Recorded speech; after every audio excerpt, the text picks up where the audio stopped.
Job, please, you have the floor. Yes, hello everyone. My name is Job Teunissen. Indeed, I'm speaking to you from New York, where we had almost 10 inches of snow over the weekend. And thankfully, we kept the power. So that means that I can be speaking with you today from the luxury of my home. I see we have 100 participants taking part today. The number is still growing. I'm afraid I do not know who you are. And that means I also don't know what you know about the VNRs and about the HLPF. I am presuming that this is new to you, and that therefore my presentation will be focused on getting the basics for the Voluntary National Reviews and the HLPF, and also to see, to make sure that at the end of this introduction, everybody has the same level of knowledge on how the mechanism of the VNRs is working. So next slide, please. There you go. Now, the VNRs are part of the follow-up of the 2030 Agenda for Sustainable Development. This is the closest that the UN comes to a global vision for development of the world. It was agreed in 2015. It has a 15-year outlook of achieving the Sustainable Development Goals by the year 2030. As you know, we just started 2022, so we're almost halfway. We have not been able to achieve many of the goals. There has been progress in some of the others. And of course, next year we will be halfway, and it would be a good idea to really take stock, hoping that by that time COVID will have receded. Now, I'm not here to speak about the analysis of the SDGs and how well they have been achieved. That's not the purpose of this webinar. The purpose is to provide you with an overview of the mechanics and how this fits in the intergovernmental system of the UN. So in that document, Transforming Our World, the 2030 Agenda for Sustainable Development, which was unanimously adopted in 2015, there are two paragraphs that deal with follow-up and review, one on the national level and one on the global level. Next slide, please. Now, the voluntary national reviews, they deal with that first part, namely the national review. And whereas the UN has had some mechanisms in the past and that are still ongoing actually, on national implementation of global action plans, this is a fairly new and, as it turns out, a very universal or nearly universal exercise. The voluntary national reviews are to be undertaken by the countries themselves. And of course, because it is they are voluntary. We are not requiring, the UN has no power to sequester and demand that countries report. It is a voluntary exercise. But what was new in 2015, and which is still ongoing, is the fact that this is not just about development in the old paradigm of development aid. This is reporting by both developing and developed countries. It is now, of course, widely accepted, but up to 5 years ago, that was not really the standard. Development was usually something related to poor countries. And this, of course, is a revision of that paradigm. Then the second point is that it is state-led, meaning the countries that are members of the United States, the United Nations, are the ones that are leading this exercise. We are a global organization comprised of member states. We are the United Nations with a well-defined level of participation of non-governmental organizations and civil society actors. But the agreement was that these voluntary national reviews are state-led. Nevertheless, as you can see in the other principles there is a lot of room for participation from major groups and other relevant stakeholders. That is really encouraged in the text of that. And that we have seen also in all its richness over the past few years is taking place almost anywhere in almost all countries that are reporting. The fourth point is also very important. That's the learning experience. Now, we are now in 2022, and as you will see later in my presentation, we now have an increasing number of countries who are presenting for the second or even for the third time. They have been reporting a few years ago, and now they are reporting again, and they're learning that, you know, if we do certain things under certain circumstances, we may have a better chance of success. And the learning goes in many different ways. It goes in the reporting that we do on a global database where you can see all these reports, but also between countries at a bilateral level. I know, for example, this year we have Tuvalu and Philippines and Sri Lanka and Pakistan that are working together to write the report and to see not just on how to write the report, but also what has the experience that is listed in the report to see what can be done to achieve the SDGs. The fifth point, very obvious, national circumstances. You will see, because we have the whole world reporting, we have a large number of small island development states. We have many countries from Africa reporting this year, but we also have countries from Europe that are at a much higher income level. These national circumstances are, of course, all very different, but what's the beauty of this plan is that it unites through the 17 SDGs a common goal of how we can make the world and the planet a better place. And then final point, and we can discuss that, is of course the open and inclusive and transparent character that the VNRs are supposed to have through ongoing communication with all stakeholders. So that's basically the idea. Then let's move on in the next slide, please, on some of the basics. They're all showing up there. So every year we have something called the HLPF. It stands for High Level Political Forum on Sustainable Development. It is not an easy acronym, I understand. It is what it is. It is now well known as the HLPF. That is basically the forum where all member states come together, all countries come together, and take part in the review of the Sustainable Development Goals, both at the global level. And with the global review, we have sometimes a global sustainable development report that is produced every 4 years. We have all kinds of other reports that deal with specific SDGs, and at the national level. I will get back to you on that a bit later on. So this year, as every year, the HLPF is in July. Because of the national and UN holidays, this is put into 2 weeks, from Tuesday 5 July to Thursday 7 July, and then the week after from Monday 11 to Friday 15 July. Now, as is common in the past few years, because we always have a fairly high number of VNR presentations, the last 3 days, so in this case 12 to 15 July, they'll be almost exclusively focusing on the voluntary national reviews. Every year, the HLPF has a theme. As you can expect, the theme this year relates to COVID, and the year, of course, and the theme relates to building back better from COVID in implementation of the 2030 Agenda for Sustainable Development. Actually, if you think that this theme is long, there have been years when the number of words have been much higher than what it is now. So this is a fairly short and compact and understandable theme.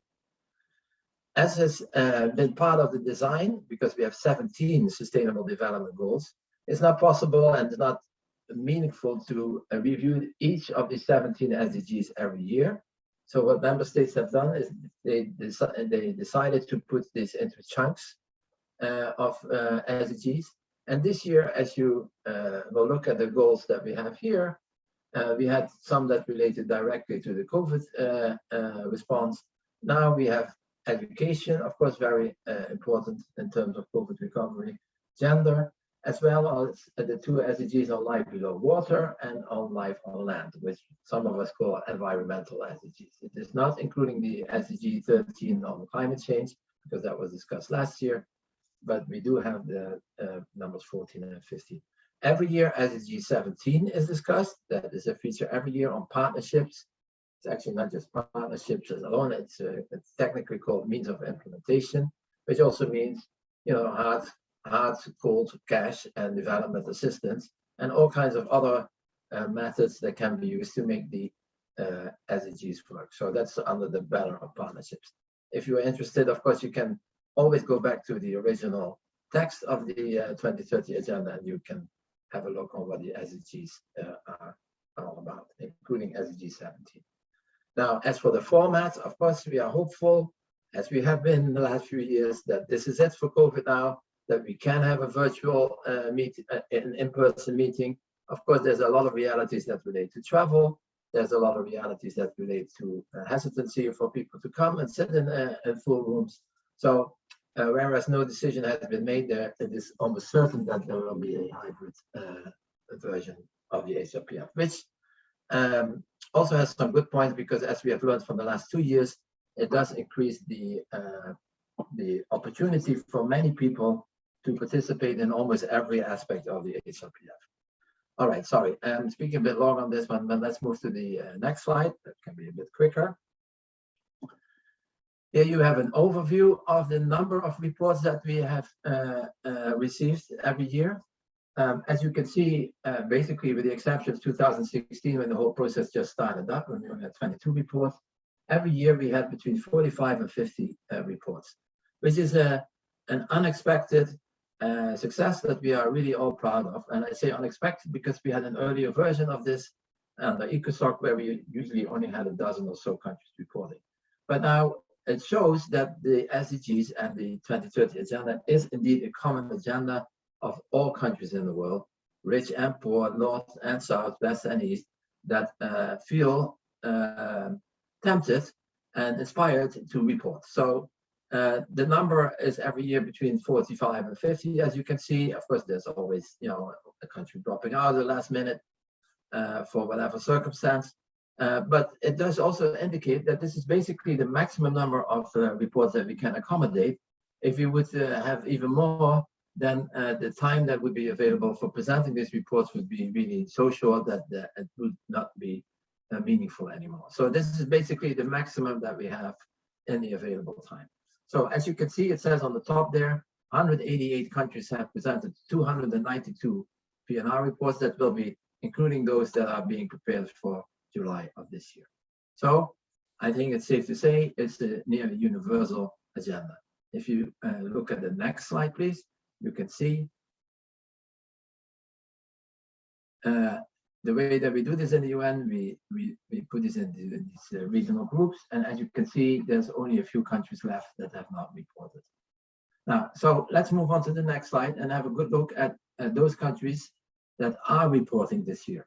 And that is perhaps important because you are perhaps from one of those countries, and you are perhaps already dealing or engaging your government in the preparation of this report. So what you see here, we have 45 countries. Of course, this is not the final number. We will, of course, have to wait to see if everyone is indeed going to present as planned. But as you can see, there's two things that pop up. Out of the 45, we have 21 countries from Africa, which is nearly half. And of those, 12 are reporting for the first time, and 9 are reporting for the first time, and 12 for the second, so more or less. Togo is fourth time. So almost half of them are from Africa. What we also see this year from this group is that we have a fairly large group of small island development states which have so far not been able to report, such as Dominica, Grenada, St. Kitts, Nevis, Tuvalu, Suriname, Gabon, Sao Tome. Some smaller countries that have, of course, very small populations, very small governments, and have been a little bit behind the rest of the curve, so to speak, and are reporting this year. If you look at the column of the second time, you see a few countries that are larger and that have reported before. So this is the group that we have this year. Moving to the next slide, please. So here you see the regional division. I already explained this, very heavily focused on African countries this year. This is also, of course, a result from the fact that the president of ECOSOC, who is the ambassador of Botswana to the UN in New York, has really made an effort to make sure that all countries in Africa would be reporting a VNR in 2022 who had not done so, and he has been quite successful in that. All right, next slide, please. Also on practicalities, how are we engaging these countries now? And I'm saying these countries because we are not engaging NGOs for this technically, because as we showed, as I demonstrated in one of the earlier slides, this is member state driven. So we have usually 3 preparatory webinars with these countries. These are usually attended by focal points by either the Ministry of Foreign Affairs in your country or the Ministry of Economic or Social Planning or National Economic Social Development Planning. And they are basically the pen holders of the report writing. So we had one virtual preparatory meeting with them in the fall. We are planning to have a second webinar with them in March next month, or a few weeks from now. And their first deadline will be May 3rd, when they will submit main messages of their report. This is just 700 words. It fits in 1 or 2 pages. It will be translated into the official languages of the UN, and it will become part of the official documentation of the HLPF. So that's not the official report. This is just the main messages, the elevator speak, if you will. And then the second line is the submission of the final report. So when you are engaging your government at your country, please remind them that these are the 2 deadlines, and that these are pretty hard deadlines, actually. That certainly in the case of the main messages, since we are dependent on the translation service of the UN, these are fairly robust deadlines. So that's how we move then towards the July ministerial segment of the HLPF when these presentations are made. Now, again, I emphasize that these preparatory activities that are being undertaken simply by us, by the Department of Economic and Social Affairs, who then administer, together with colleagues from the General Assembly Affairs Department, the actual conduct of the meeting. But what happens in the country is something that is obviously not so much in the vision. It's not very visual to us. We are not able to necessarily see to what extent countries are engaging civil society. We do see quite often that the UN country offices are involved, that they are assisting the governments in preparing the report, and in quite a few cases also country offices engaging with civil society to reach out and work on the report together with the government. Then I'm almost done. I don't know how we're doing with our time. Next slide, please. So I go over this quickly because it's not so relevant at this point. In order to make sure that everyone gets equal time to speak, generally we have a little preference for countries that are presenting for the first time. They will get 15 minutes to present their presentation, their report, and then they will get questions and answers from other countries. And that is very important, and I'm sure Dina and Uri can speak about that later. They will also be listening to questions from stakeholders, major groups and other stakeholders. So there is a specific provision in the way that the HLPF is set up that major group representatives can put a question to each of the countries presenting a VNR. After all, this is the HLPF. It's a high-level political forum. It is not a commission or a council. This is a forum, and forums are generally a little bit looser in nature than councils and commissions. So there is a very strong and well-defined role for civil society in the HLPF. Let me see what else. Next slide, please.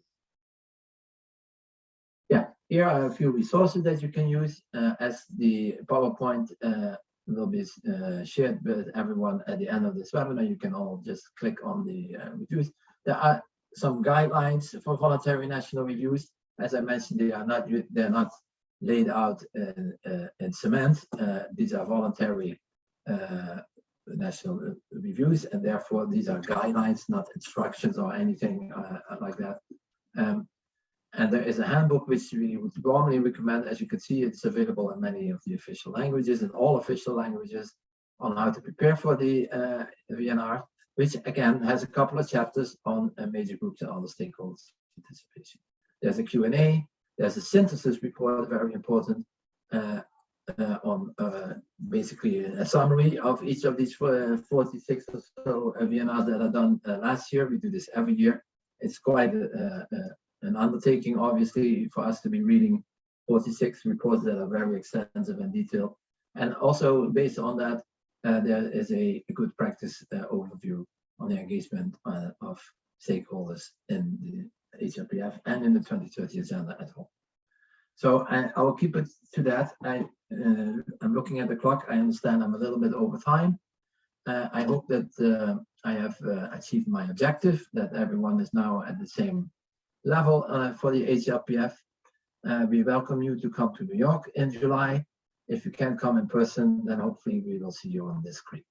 Thank you. And I will be sticking around to answer any Q&As that perhaps are in the chat box already under the guidance of ODI. Thank you.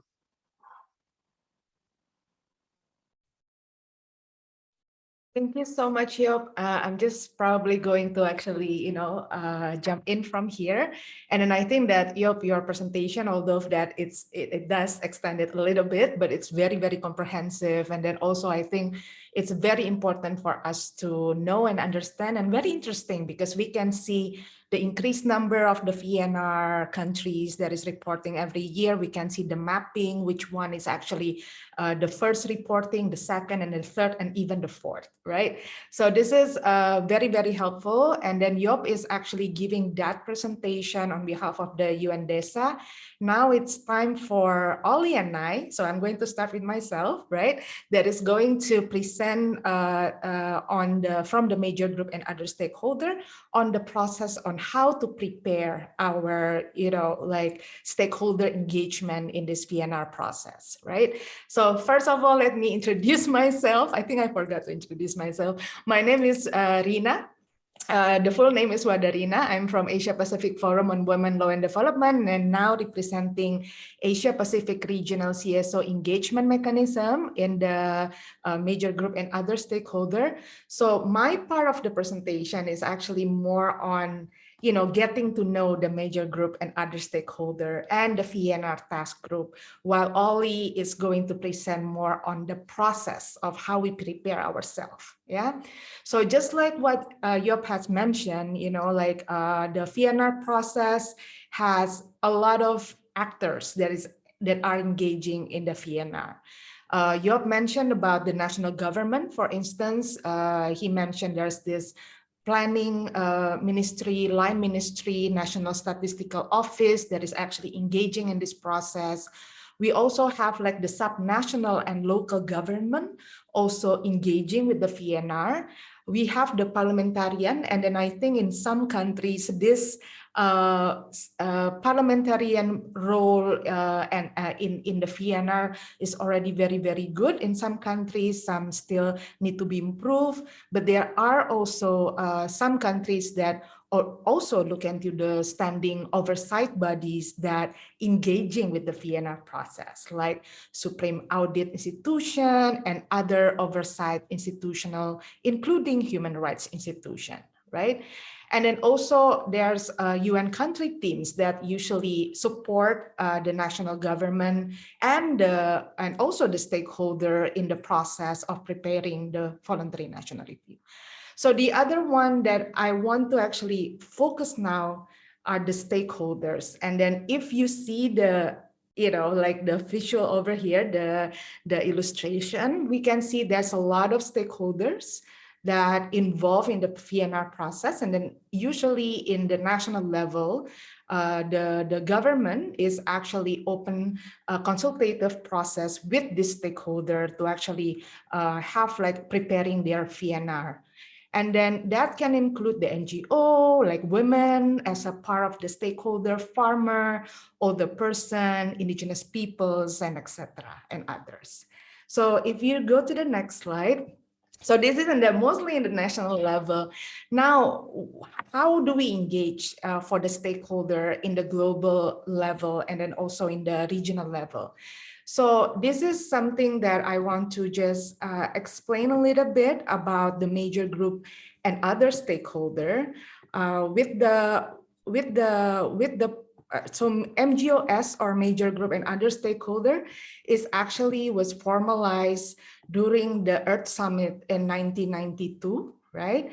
And then in here we have like different forms of people of group of society that is actually considered to be important to and then have like the inputs to the sustainable development processes.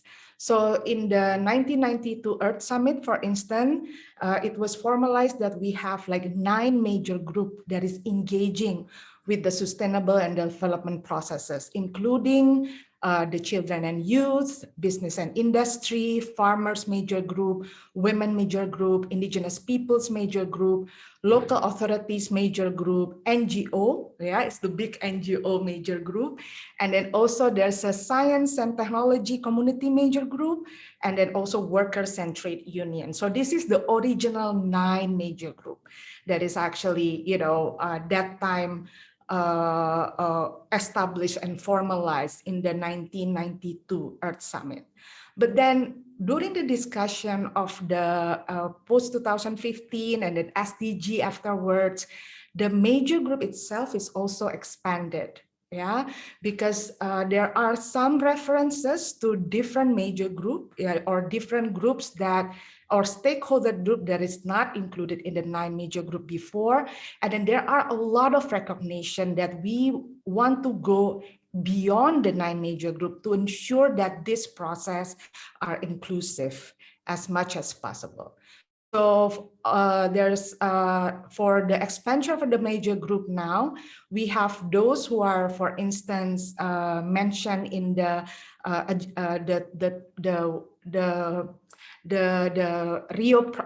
outcome document of the Rio +20 process. For instance, the stakeholder group on aging and etc. We also have like different right holder groups that is also been included in this major group process. So as you can see, we have the person with disability stakeholder group. Yeah, now, so we also include the volunteer stakeholder group. We include also aging, education, and academia stakeholder group. We also include LGBTIQ stakeholder group. And then we also, the latest one that we included is the stakeholder group for communities discriminated on work and descent. And then this are the major group, but we also, aside from the constituency-based group that we want to engage and part of the stakeholder, there are also some other groups, for instance, that is look into the process or thematic platform that is explicitly linked to the HLPF and then also to the Agenda 2030. For instance, the civil society financing for development. Yeah, that is come together, the civil society there and also engage in that process. We also have the Sendai group, stakeholder engagement mechanism, which is actually also work on the Sendai framework process. And then we also have the regional group that particularly those CSO regional engagement mechanism that have been facilitating the work in the region. For instance, like the Asia Pacific Regional CSO Engagement Mechanism and also Africa Regional CSO Engagement Mechanism, and then the ECE Regional CSO Engagement Mechanism. So next slide, please. All right. So the major group and other stakeholder is a self-organized space. Yeah, so all the stakeholders come together, coordinate, consolidate, and then also have like a process to actually enable us to make sure that we have the principle and then also self-determination. And then in the way that we work is also very autonomous, right? So this self-organized space for stakeholder is primarily to actually engage in the HLPF through the major group and other stakeholder HLPF coordination mechanism, or we call it the MGOS HLPF CM, yeah, coordination mechanism. And then the mandate of this major group and other stakeholder coordination mechanism is to ensure broad, open, transparent, and inclusive participation in the HLPF, really try to not only look into the inclusive participation part, but also meaningful and also substantive participation that is really based on the notion of human rights,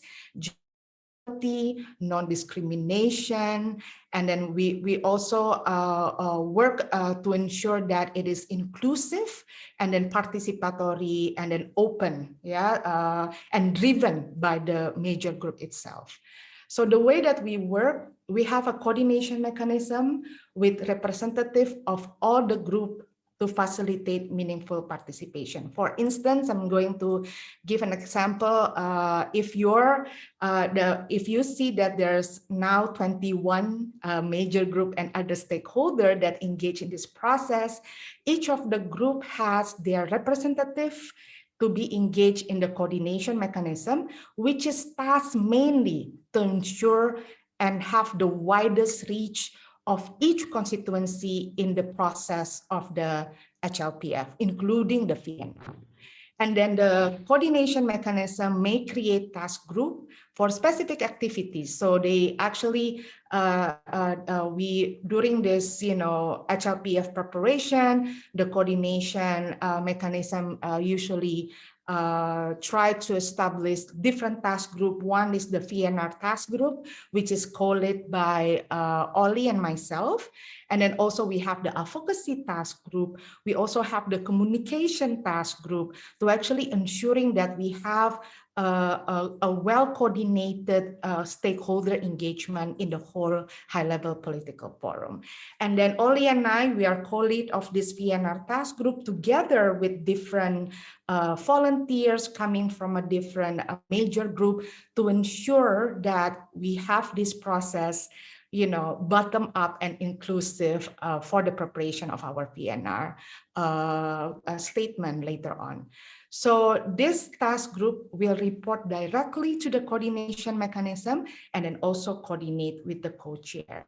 You can also give more information on the major group and other stakeholder there in the link that we have in the presentation. And then also, next slide, please. Yeah, so this is also just to give you some idea, on what is actually the mandate of the major group and other stakeholder, and then the what is it said during the in the resolution of the UN, especially the UN GA resolution on 67/290 that ensured the rights of the MGOS in this process. So the rights of the MGOS is you can see it here, that the major group and other stakeholder able to attend all official meetings of the forum, to be able to attend preparatory meetings of the forum, to intervene in official meetings, to submit documents and present written and oral contribution, to make recommendation, and to organize side events and roundtable in cooperation with member states and the Secretariat. So I think that that's all from my end. I just want to introduce you a bit on the major group and other stakeholder, and then also the VNR task group. Now I'm going to give it to Oli that will tell you what can we do to actually prepare this together. Oli, go ahead. Thank you so much, Rina. And it's always wonderful to partner with you on these sessions. Thank you again also to Joop for such an excellent overview of where things stand. And just to reinforce something that Rina has just highlighted, that this really is a collaborative process as a task group across all the major groups and other stakeholders that Rina has mentioned. And we really welcome a very broad engagement. This is the first step in the process towards HLPF in July. And hopefully you will notice that we've started the process much earlier this year, because we recognize that in order to bring as many voices into the process, we need to give ourselves enough time to hear from all of you and to be able to ensure that we can connect you in to the process as quickly as possible. And there will be time after we finish the presentation for some questions to us and to Joop on the process. So please keep your questions. I can see some of them coming in on the chat, and there are some also on the Q&A. Please carry on putting your questions on there. And just to remind you that the slides will be available afterwards, plus this recording will also be shared afterwards. So let me go into a little bit more detail now, picking up from where Rina had left off. I think one of the key points that we wanted to raise also is that this is truly a process of connecting from national through to regional and global level dialogues. And we recognize that particularly for the VNRs, it's essential that we hear from those who are active in each of the countries that are presenting a VNR this year. And it's really reassuring to see so many people on this call coming from those countries already adding their comments in the chat. The process that we then help to guide is to then connect anyone who's interested to volunteer to be part of drafting a collaborative statement for that country that will then eventually be presented at the HLPF in July. The idea is that we ensure within that process that we bring together as broad a range of interested stakeholders from each country as we can. We will keep the form open. There is a form that's open already to try to carry on gathering interested participants and volunteers from different countries. And we really stress the importance that this is grounded in a spirit of collaboration and equal rights and gender equality, and that it's absolutely essential that we hear those voices that often are overlooked and are often marginalized. Eventually, you will get to a point where you draft your own short statement and a question, which can then be put to the member states during the HLPF in July, as Joop highlighted to us the process that builds up towards that. And before that, ideally, you have a chance to feed into the discussions that are happening within your country. And that's also why we started this process earlier, because we really think it's essential that that discussion happens at the national level. And if you are looking to find partners within your country, you can let us know and we can link you up with others who are interested in working on the VNR at the national level. And ideally through Joop and other contacts, we hope to connect you where possible to the UN country teams if they can also be of help. So the process that ideally you would go through, and again, I don't want to repeat what many of you will already know, but the initial step, which is happening right now in many countries, is that governments themselves are requesting inputs. We hope, and they've been encouraged by DESA and others, that those processes should be open and inclusive to reach a whole of society input. And so many countries we know have already started those consultations. And again, if we can help you to find out who's driving that process in your country, if it's the Ministry of Planning, the Ministry of Economy, we will do everything we can to connect you up. We know then, as Joop has highlighted, that by the time we get to March, April, governments will then review that draft and will be looking to put together their main messages that then go to the UN in April. We know that beyond that, the idea is that there should be feedback and an opportunity for validation, that stakeholders can give their views on the draft that is prepared by the government before the final draft is completed in June. And so that will be a key moment as well for you to think about between April and June, to really try to have a strong view at that point as the draft is being finalized. Furthermore, when you get to the point of representation at the HLPF itself, there is good practice out there that some countries actually bring stakeholders with them and provide support for stakeholders to actually go to New York, sometimes even to speak as part of the official delegation. We know last year, for example, Denmark, I think, had a Leave No One Behind panel where they had a range of different stakeholders speaking via Zoom as part of their VNR official presentation. So there are some interesting models that may be picked up by other governments this year.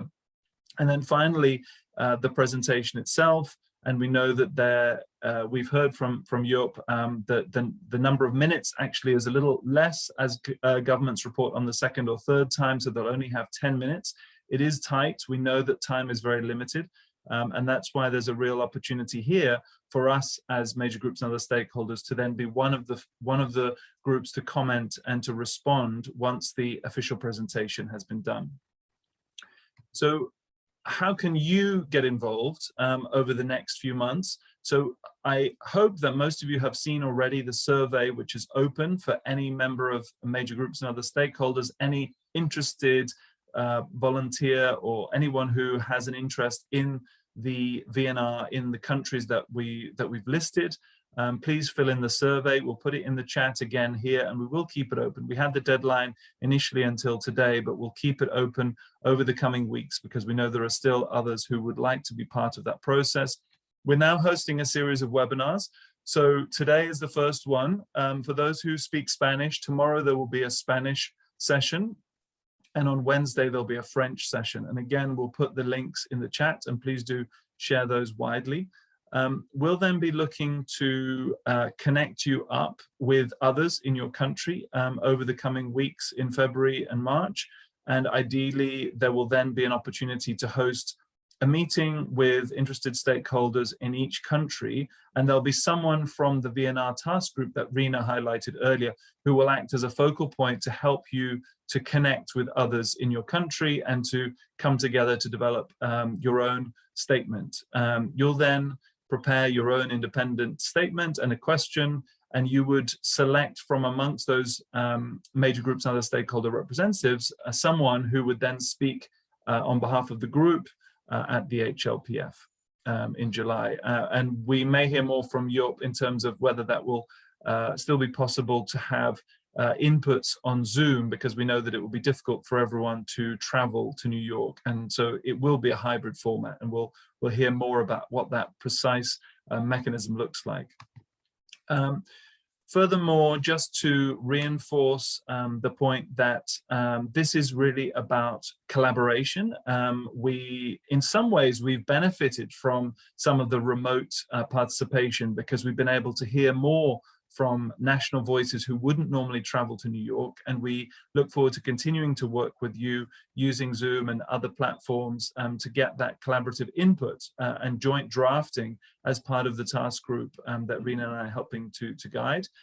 We really emphasize the point that it's for you as stakeholders, as civil society, as the broad range of different partners active in each country, that is really your issues and your experience that is valued here, and that we will continue to provide that entry point, working with the UN Secretariat to provide you with the information that you need to understand the steps along the way. Finally, there are some additional links here, and again, we can put some of these in the chat. I think you should be familiar with the VNRs and the HLPF website. What you see on the screen there is the official website of DESA, which has links to all of the previous VNRs. It also has links to the HLPF program and the key theme that Joop mentioned. There's also a link from the website to the major groups and other stakeholders list, and you'll see each of those different stakeholder groups that Rina has mentioned. And we'll continue to keep you informed also through email and through further webinars as we get closer. So I think those are all of the slides that we had to share with you today. So I may just take off the screen share so that you can see us. And I'd encourage Joop if he might also put his camera on. And then we can move to Q&As, and we can check in the chat. I know that we do already have a number of questions. And if people would like to raise their hands, we can actually unmute you then. Because this is a webinar format, you need to raise your hand before we can unmute you. Maybe we'll take a couple of those questions, Joop, first, and then we can come back if that's okay. I see we have Lara Ayub, we have Isha, we have Syed Abbas. So let's start with, I saw Lara first. Lara, you should be able to speak now if you can unmute yourself. Yeah, hi, thank you very much. I just wanted to ask if there are like samples of how the stakeholders assess the VNRs after they're issued. something we can take a look at? Thank you. Great question. Maybe that's something that Rina and I can pick up on. And I know there's a number of different models in terms of independent reporting and spotlight reports. We can cover those in just a second. Let's come to Isha as well. Isha, you should be able to unmute now. Yes, can you hear me? Yes, go ahead. Actually, my question too, similar to that. I just want to know whether we can have some kind of a side meeting to discuss further on the VNR, because you have only 10 minutes presentation. So whether we could join a side meeting, the contact would have a side meeting before the discussion about the VNR report at New York, and that's another thing. And second thing is, if you are participating in New York, what's the procedure going to be? That's okay. Thank you. Good question. So that's perhaps one for Rina and I, and also one for Joop in terms of how the process will work in New York. Let's take a couple more, and then we can perhaps come to Joop first. I saw Syed next. Syed, you should be able to unmute now. Hello, Oli. Thank you for the time. I have asked this question in question and answer session too. Just wondering how we can participate in the country VNR process, because I have tried to reach people who are working here on the government side, and I'll be interested to know if this forum can be helpful to link us with the relevant people. Very good point. Yes, and again, let's come back to that one. So we'll just take one more in this first round, and hopefully Joop and Rina have been making some notes. So I see Faisal as well. That was the next one we had on the list. Faisal, go ahead, please. Yes, good morning, good evening. I have to say one thing first, Oli and Joop. You know, I'm not new at this, but every time, you know, I come to this wonderful webinars, something more to learn. It's kind of like, you know, saying the answer, you know, in a different way and learning every time. Thank you for that to begin with. My question is, how is it ever possible we can have regional in Arabic and kind of like making some kind of a communication on how do you do VNRs, how do you get engaged locally? You know, it seems like we have this big gap in the Arab region, trying to bring in people to understand VNRs. It's really a learning curve. It's kind of like a learning process. It's not necessarily opposition or for certain issues.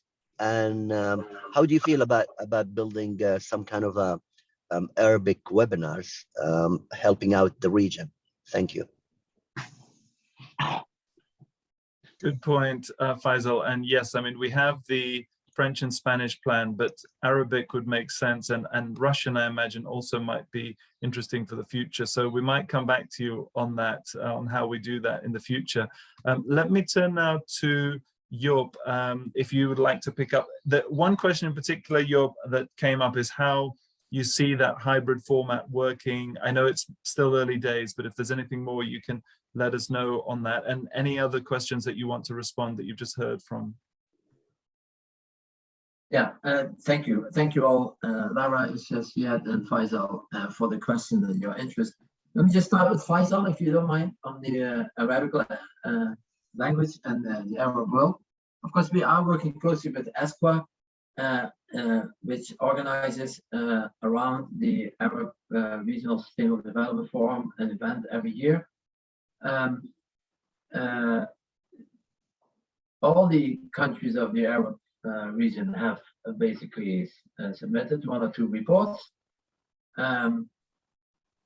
The participation of civil society in the drafting of these reports perhaps is limited. I don't know your country, Faisal. I did see a green tree, so I suppose it's Lebanon, but I'm just guessing here.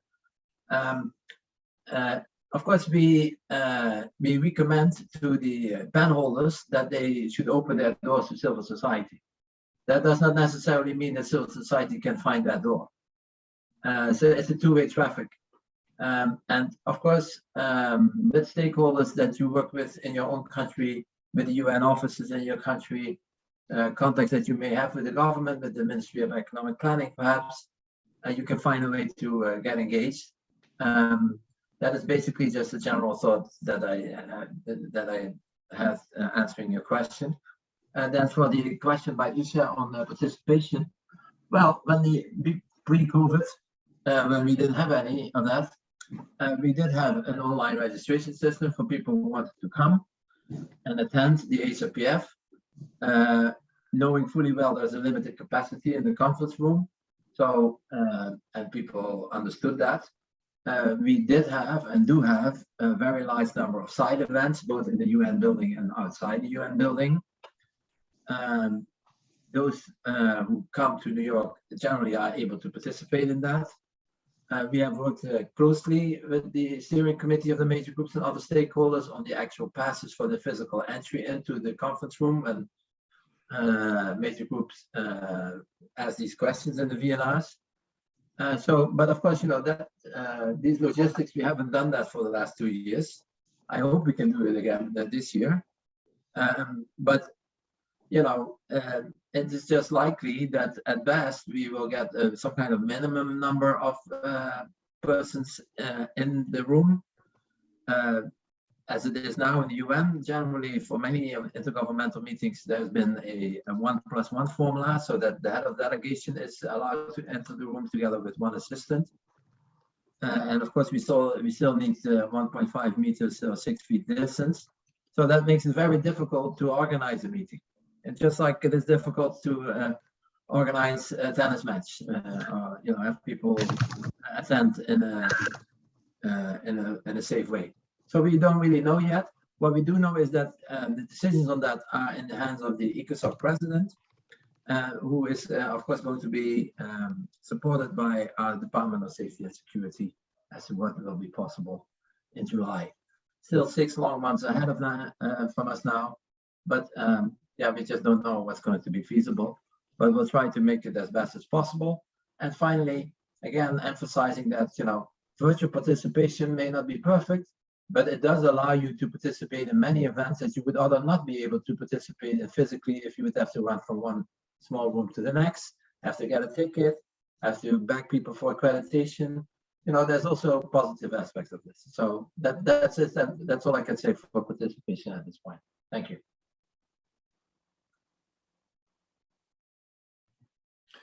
Rina, did you want to pick up some of the questions? We had a few questions there about the independent reporting, how we as civil society can be engaged nationally. Do you want to answer some of those? Sure, Ollie. Great. I think that I can answer on the independent reporting, and then Lara, was it you? Yeah, who's asking about the example of assessment of the VNR and then independent reporting, whatever that we call it. Sometimes it's called the spotlight report. Sometimes they call the alternative report or shadow report. And I think this is a very important part and very close to our work, right? Because we do want to actually have some independent reporting to show what is actually the progress from the point of view and perspective of the civil society. So if regarding the example of the assessment, we would probably going to actually upload it in our new the major group and other stakeholder website that we can actually share with you later on, but it's still under process. But I definitely know that a lot of organization is actually working on this independent reporting that you can actually find online. Like for instance, like even all these organizations, you know, Action for Sustainable Development does do a lot of this kind of assessment that you can, I won't speak on behalf of all these, sorry, but that is another one that you also might want to look at is to see the possibilities to strengthening this independent reporting, not only in the national level perspective with the civil society engagement mechanism in the national level, but also bring it up in the regional level. There are several regions that is actually already doing it, right? And then this is the thing that we also want to discuss later on with all of you on our next webinar in terms of the role of the regional forum to actually strengthening this follow-up and review. So a lot of this, some of this region already put together the VNR fact sheet or the VNR paper, where there are several groups, including the regional CSO engagement mechanism, to actually work on the assessment of each of the VNR report from that region. So that is also one thing that I can answer for now, Ollie. Yeah, go ahead. Thank you, Rina. Thank you so much. And yes, I mean, just to add to what Rina has said, I'll add in the chat in just a minute the link to some of the materials that we as Action for Sustainable Development do produce. As you kindly mentioned, we do provide some resource and some toolkits to help in those independent reports, those parallel reports or spotlight reports. And as Rina has said, this is really essential that we have that opportunity as civil society to gather views and to put together our own inputs. And we know that some countries then include those independent inputs directly in the main VNR. That happened, for example, with Denmark and Norway. It's also happened to an extent with Kenya and some other countries. So I think having the opportunity for you as civil society and stakeholders to gather your views, and if you can get them in early, it's more likely that they will be included in some form in the main VNRs as well. Coming back to the other point that I think was raised is who then can connect you to that process within your country. We will certainly try wherever we can to identify who might be the government focal point in the country. And I know that that's something that DESA might also be able to help us with. And as I mentioned, there might also be the UN country team within your country that can also help you to identify the process that's going on for engagement. And beyond that, we as the stakeholders will also make sure that we connect you with anyone else who reaches us who's active in that country.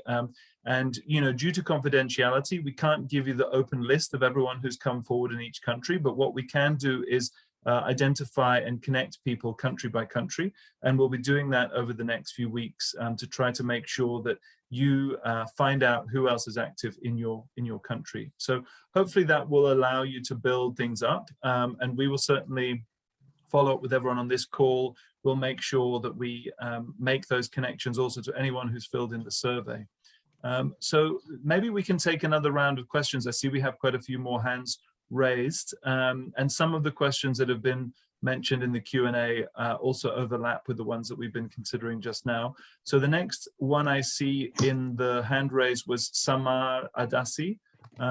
Samar, you should be able to unmute now. Please go ahead.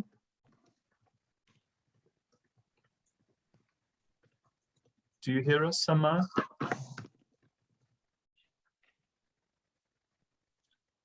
Otherwise, we can go to the next one, which was John Kaganga. John Kaganga, do you hear us? Please go ahead. Yes. Hello. Do you hear me? Yes. Okay. I am Kaganga John, and I'm a climate activist, and I've been following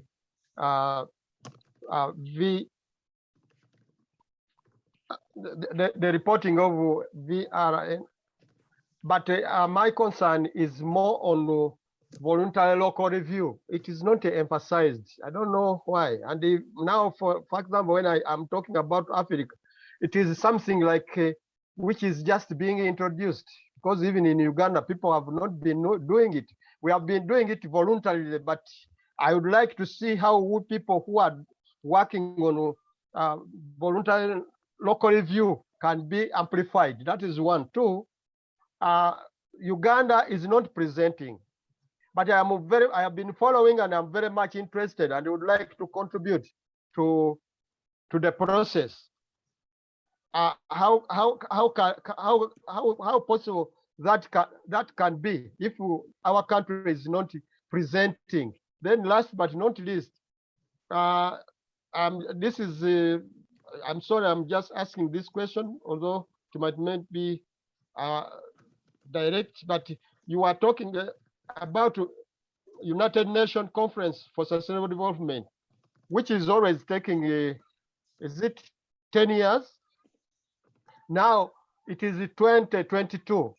Is it going to happen or it is not going to happen? Because we would like to see how we can participate or we can contribute if it is happening. I think it takes about 10 years, and I've been participating in all. I participated in the one which happened in Brazil, and I think after 10 years we would like to make a review. I don't know whether it will be there or it is something else. Those are my concern or my question I wanted to ask. Thank you, John. Some good questions that we'll certainly come back to. I think there is the Stockholm Plus 50 conference this year that may be part of the answer, but we'll come back to that. Next, I see Paulette. Paulette, you should be able to speak now. Go ahead, please. Paulette Metang, do you hear us?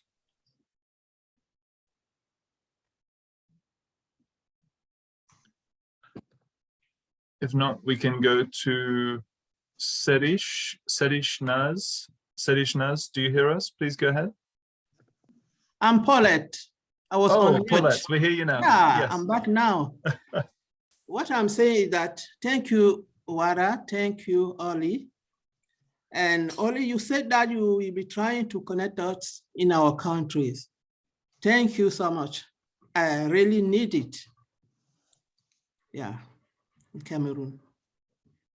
Thank you so much. Yeah, Paulette, and you're in Cameroon. Has there been any discussion so far? Have you been contacted by any other networks in Cameroon? I know it's quite an active country on the VNRs. Have you had any previous engagement? Yes, we are engaged, but what we want now is to be more engaged and with our government too.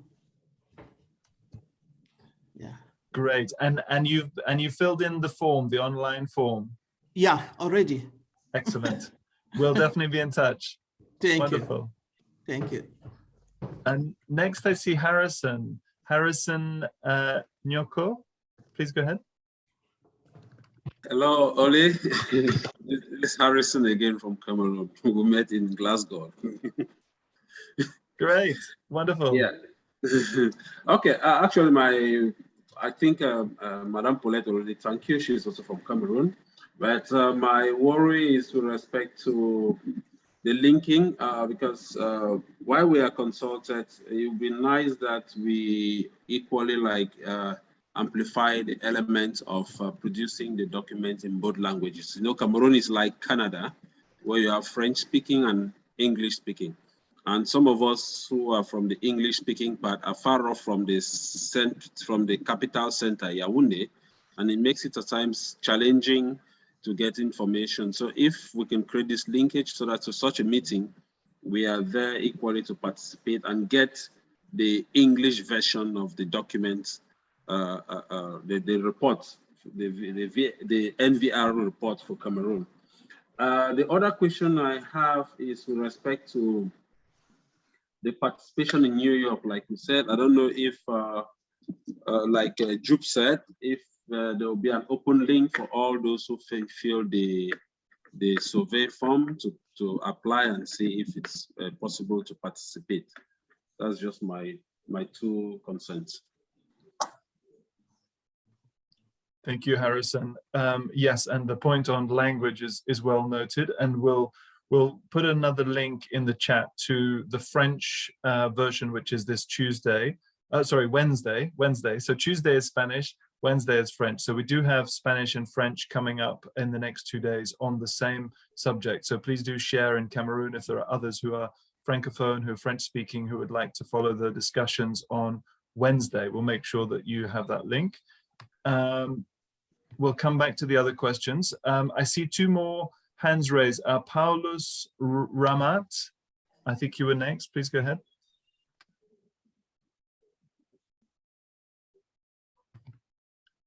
I don't have the question. Sorry. Okay, no, that's fine. No problem. No problem. So we have one more. Buba Aisatu. Buba, do you hear us? Yeah, hello, good afternoon. I'm Buba from Cameroon. I am leading the organization called Cameroon Indigenous Women Forum. Thank you for this meeting, and I am happy to be on board and also to hear from the other speakers like my brother Harrison and Colette from Cameroon.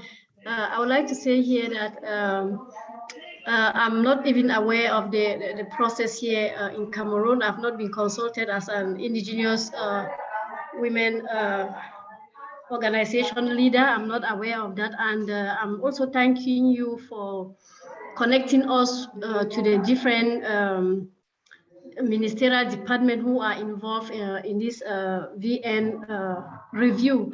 And the other thing is, you know, we are in remote communities and it's very difficult also to access the internet. So I would like to kindly ask you to send us, especially the link through the email, because I can't, I'm even using the phone and it's very difficult for me to come back to the link at the moment. So if you can help and send us the documentation, the link through email, I will be very grateful. And then I have another question concerning the our participation, especially as indigenous people, because sometimes we are being left out, and at times when we even give the information is not reflected in the report. So I was like asking if it is is it a window for stakeholders or NGOs with consultative status to participate directly and maybe present a report during the review? Yeah, thank you so much. Thank you, Buba. Thank you very much. And it seems we have a strong cluster here from Cameroon. And I see in the chat, there's also someone is offering to give some further clarifications on Cameroon. Eugene, let's just take Eugene together with the Cameroon questions. And then I'll come back to Job. Let me see if I can find Eugene. Oh, I don't see Eugene anymore in the list, may have dropped off. But Cameroon clearly is a strong country this year. So I think that's a good example. Job, would you like to come in and then we can take one more round after this? Yes, thank you very much. Yeah, on Cameroon, of course, since we had 3 or 4 speakers actually just now, perhaps there's a way that they can unite and voice the government together. That is just one thought that I have. I'm not aware of the contacts or the details of the Cameroon report as it is now, but together with Dodi, we can certainly look at that. Then I'm going back to the question of John Kaganga.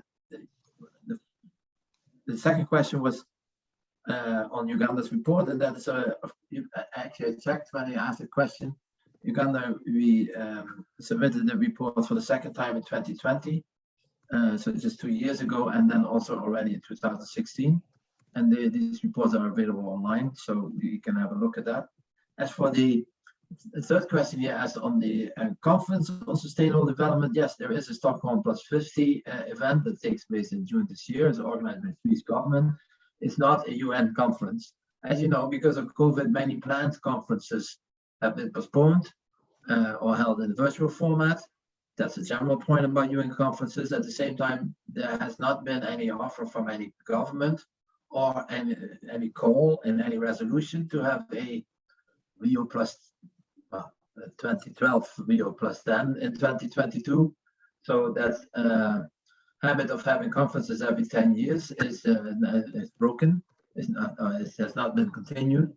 And you can, of course, argue, as many countries will do, that we do have a longer term vision that goes to 2030, and there's really no need to have a conference in 2022. So, and conferences by themselves not necessarily will resolve problems either. Let's just focus on the 2030 agenda as it is for now. And then the first question that John asked about the voluntary local reviews. Yes, this is a new development. This is a good and positive development. It's an unanticipated success that because there's apparently so much interest for the SDGs that local governments, local authorities, regional authorities, provinces have now also in quite a few countries picked up the idea of doing reporting for their own communities. And that is a very positive development. And the beauty of it is also the limitation that the UN does not necessarily require this, or that there is also no formal reporting mechanism, which is just as well. Because if we have hundreds and thousands of small communities reporting to the UN, that would of course be very cumbersome. And so there is no international global platform for it. There are of course quite a few initiatives from the major groups on what's it called? Ollie, help me out here. It's in the slide on settlements. So there's certainly a lot of people that you can get in contact with, but as it stands now, while the latest resolution actually recognizes the positive impact of the voluntary local reviews, there's no plans at the moment to have any global review of those plans. Yeah, I think that's it for now. Yeah, there was a question on accreditation, I understood, from Harrison. Yeah, if and when we know how the HLPF will be organized, we will be working closely with steering group, of course, and there will no doubt be a process of accreditation that will require membership and an NGO with equal consultative status or a representation of a particular major group. So that's where we stand. Thank you.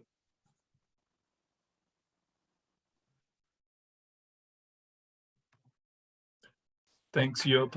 Rina, did you want to come in? Sure. Now I probably going to answer some from Boba. Boba you're from the Indigenous Women Forum and then from Cameroon, and then thank you so much for that, highlighting the issues. And then I think the issue of inclusion of the indigenous peoples and also indigenous women organization in the national process is very, very valid and important. And then of course you raise also the challenges, right?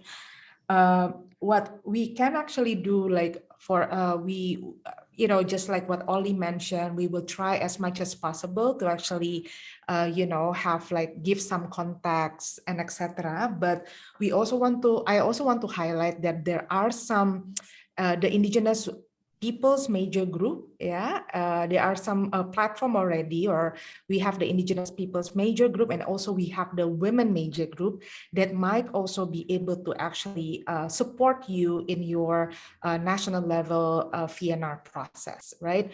So we can actually send that I will send you the name and then also the email address later on for you to actually have a follow-up conversation, because some of our women major group, for instance, who is also coming from the Cameroon and then now in the process of coordinating with the other civil society and NGO in Cameroon, right? So that will be I hope that will be helpful. And then in relation with the VLR, I think that is very, very good question. And then I mean, a lot of the civil society and then also the major group is really supportive of this idea of encouraging local governments to monitor, review, and collect data through the VLR process, and then led by the local and subnational government, because in our experience, the more grounded it is, the more decentralized it is, the more it's actually the more chance for the grassroots marginalized community to be able to be included in the process. So it is very important, because it's also the VLR is actually open up the chance and opportunity for a robust people's and civil society engagement at the local level, right? So Joop has mentioned before that is actually the process does not have any official status as part of the formal follow-up and review process in the UN, but some of the regional commission, for instance, in Asia and the Pacific, UNESCO, is actually working on several, session and then also a workshop, and then producing regional guidelines on the voluntary local reviews. Yeah, and then I think that this is probably something that we want to explore on how we can actually have this conversation in the regional forum on sustainable development, because there are some best practices when it's actually happened, or at least discuss, right? So I'm going to stop at that, and Ollie, I'm giving it back to you. Thanks, Rina. And I don't have too much to add, but just to highlight that I think that principle of inclusivity, of trying to connect as many different stakeholders who are active in each country, is really at the heart of what we're doing and why we started the process earlier. So it's really reassuring to see already some of those connections happening, for example, in Cameroon, and we will certainly make every effort to link you up with colleagues in your countries. And as Rina has said, I think the importance of hearing those voices, such as indigenous peoples who are often not heard, is really essential to strengthen the VNR process. One thing I would also mention in terms of the local level, there are some good examples. We know that a number of local authorities have themselves hosted side events, and if you're in touch with a local administration, whether it's a district or a city level, that is interested in doing some collaboration and exchange, please also let us know. And I think it could be interesting to consider, if you are in touch with them, you could think about side events as well, because as Joop says, although there isn't space yet in the official program for those voluntary local reviews, there are definitely opportunities for side events where you might be able to bring together 2 or 3 different local areas and show how the SDGs are being localized and how they're reaching those communities at the grassroots level. So, certainly reach out to us if you'd like to potentially connect on that as well. So let's just take a last round of questions. We are running out of time, and I know that you've been very patient with us. So we just would like to take one more round. I see there are another 4 or 5 hand raised, so I'm going to take those in the order that I see them. Devanshu Jha is the next one I see. Please go ahead. You should be able to unmute now. Devanshu Jha. Hello. Yes, go ahead, please. Okay, so first of all, I'd like to thank you for this wonderful session. And I'm Devanshu Jha from India. Currently, I'm a student, and I'm also the member of several major groups and stakeholders. So since I'm a student, I just want to, I'm following this HLPF from quite a long time. So I want to know that how can I give my contribution into that? And most importantly, since I'm a student, so is there anything formal document or anything that can be given by you or the organization? So it will be helpful for my career also.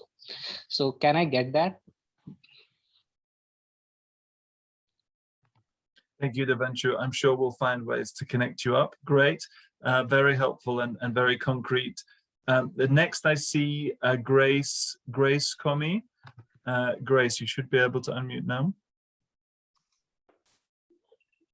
Okay, thank you. Thank you very much, Oli.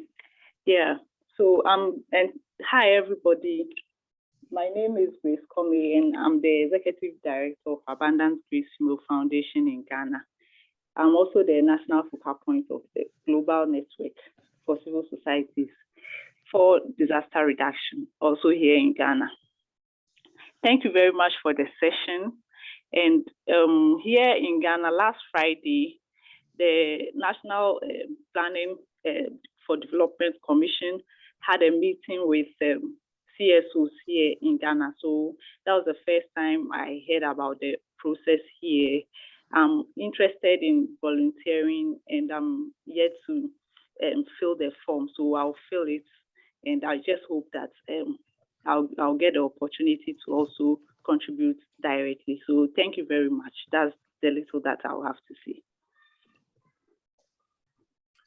Thank you very much, Grace. And yes, I actually joined a call earlier today with the Ghana SDGs Coalition. It seems that there's a lot happening there in Ghana. So we look forward to being able to support and hear from the process that you're currently engaging on. So good luck and thank you.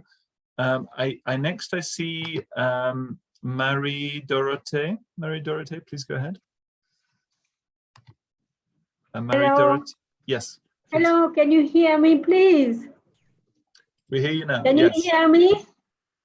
Yes, I'm Marie Dorothée Lisenga from DRC. I am an indigenous woman. That's why I ask a question according to inclusion, equity, and diversity, because we have such problem of marginalization here in DRC and so in Africa, according to indigenous people.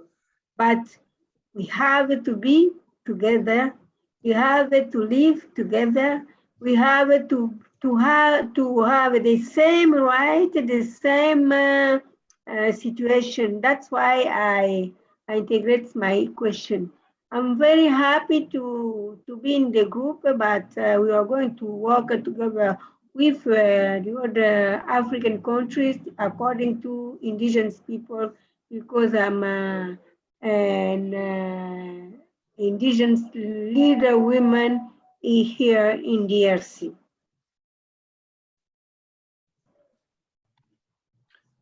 Thank you. Hello? Merci bien. Merci bien, Marie Dorothée. Yes, very well heard. Thank you so much. And I think we will certainly be keen to continue to stay in touch. We know how essential it is to hear your voice. So thank you for joining us.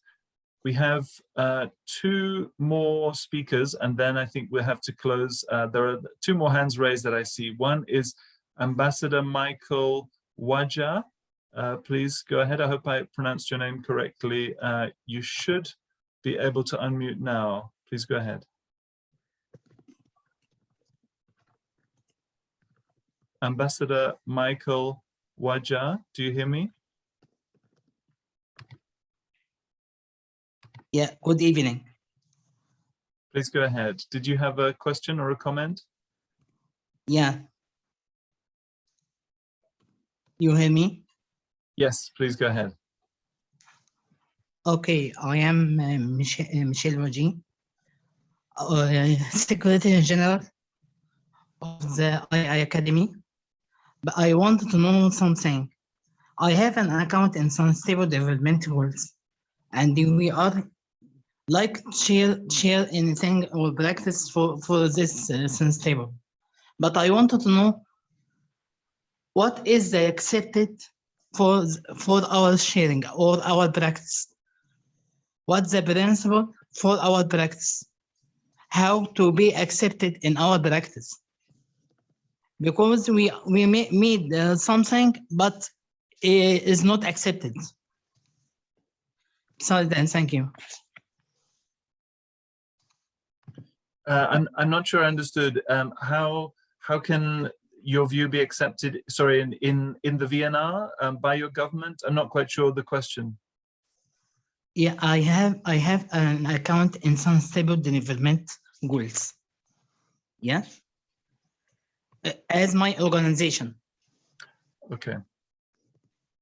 Yeah, when I make some sharing and some practice, I don't know why it is not accepted. I think I understand your question. Okay. Okay, thanks. Well, we'll come to Yop then on that one. So we just have one last question, and I would like to hear from Donovan Mclaren, because I know that Donovan is active on the Jamaica VNR and also for the Caribbean region. Donovan, if you can hear us, please go ahead. You will need to unmute yourself, Donovan, if you can. Oh, thank you, Holy. Thank you, one and all. Thank you, Foster. Very interesting and timely seminar here. The question I wanted to ask, just very briefly, is that how will the Caribbean be represented? Wherein it is normally there, it is stated that is Latin America and the Caribbean, which is LAC, and also you have the United Nations Economic and Latin America and the Caribbean, which is ECLAC.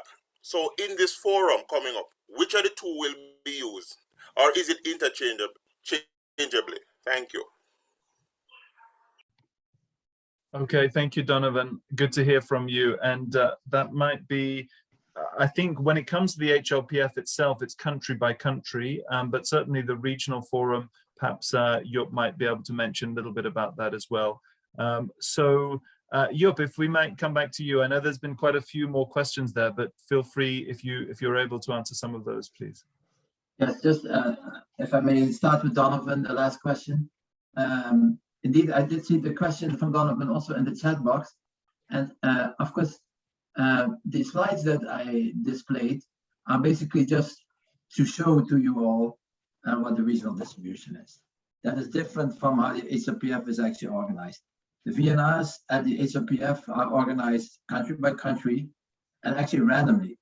As you recall from the charts, we have quite a few countries from the Caribbean this year, including Jamaica. It's not likely that they will all be speaking together because it depends on the availability of the minister who is speaking, preference in terms of time zone, present for the first or second time. As Jamaica is presenting not for the first time, they will not be in the same group as Dominica and Suriname, for example. So at the HLPF, it is strictly national. That's for sure. And then, of course, at the regional level, ECLAC is the organization to which Jamaica is a member. ECLAC organizes every year American Caribbean, sometimes also a Caribbean edition. I don't know what the plans are for this year. I would invite you, Donovan, also to attend the meeting tomorrow. It's the Spanish language version of this webinar. I would expect that quite a few countries from the Latin America region would also be present there. But that is a different process, and that's of course taking place, I believe, in April. So that is distinct from the HLPF.